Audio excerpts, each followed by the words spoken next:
A father ordered his son into a box. The box was locked, then tied with rope, then left in the July heat. For 8 days, the screaming never stopped. On the 8th day, silence. The man who gave that order was not a monster. He was one of the greatest kings Korea had ever produced, and that is what makes this story unbearable. King Yeongjo was born with a secret that haunted him his entire life. His mother was a palace servant, the lowest possible birth for someone who would one day wear the crown. In a court built on bloodlines and pride, that was a wound that never healed. And there was something darker. Rumors haunted him that he had poisoned his older half-brother King Yeongjo, sent him crab marinated in soy sauce shortly before his death. Whether true or not, the rumor stuck, and so Yeongjo became obsessed with perfection, with legacy, with proving to history that he deserved his throne. He reformed taxes, he abolished torture, he walked among his people and asked them what they needed. But perfection is a poison, and the person it destroyed most was his own son. When Crown Prince Sado was born in 1735, his birth brought great joy not only to Yeongjo but to the entire kingdom. When Sado was just 2 years old, Yeongjo named him Crown Prince. By age 3, he had already begun rigorous education, years earlier than any other crown prince in Joseon history. Yeongjo wanted a perfect heir. What he created was a terrified child. At age 10, Sado told his father honestly that he often disliked studying. Yeongjo said he appreciated the honesty, then immediately scolded his son publicly in front of the entire court. This became the rhythm of their relationship. Every achievement ignored, every failure announced to the world. The boy wasn't born broken. He was made that way by the one person who was supposed to protect him.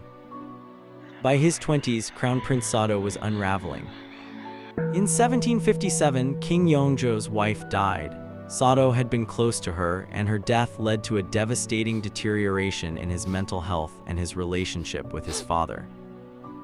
What followed was a horror the palace tried desperately to hide. Sado walked into his chambers one day holding the severed head of a eunuch he had killed, forcing his wife and the ladies-in-waiting to look at it.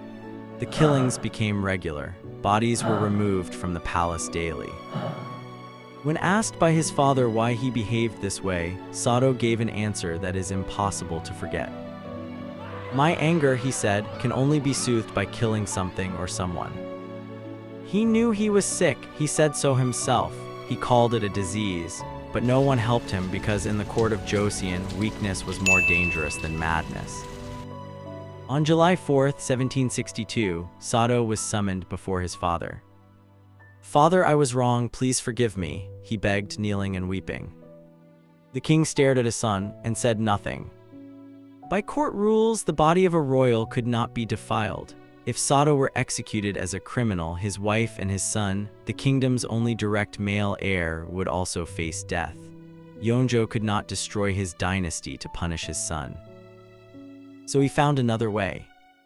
A large rice chest was brought forward. Sado was ordered to climb inside. A servant locked it, tied it with rope, and left it in the sweltering July heat without food, without water, without air. For 8 days, Sado pounded and screamed for release. On the 8th day, silence. Yeongjo gave his dead son a name, Sado. It means thinking of with great sorrow. Sado's 10-year-old son watched his father die inside that box. That boy grew up to become King Yeongjo, one of the greatest rulers Korea ever produced. The first thing he said to his officials after ascending the throne was, "I am the son of Prince Sado." He spent his entire reign trying to restore his father's name. Yeongjo ruled for 52 years. He reformed his kingdom, he fed his people, he built something lasting. And he killed his son to do it.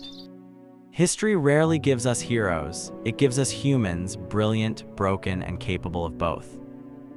Every dynasty turns to dust, but some wounds never close. Subscribe, and next week we go even deeper.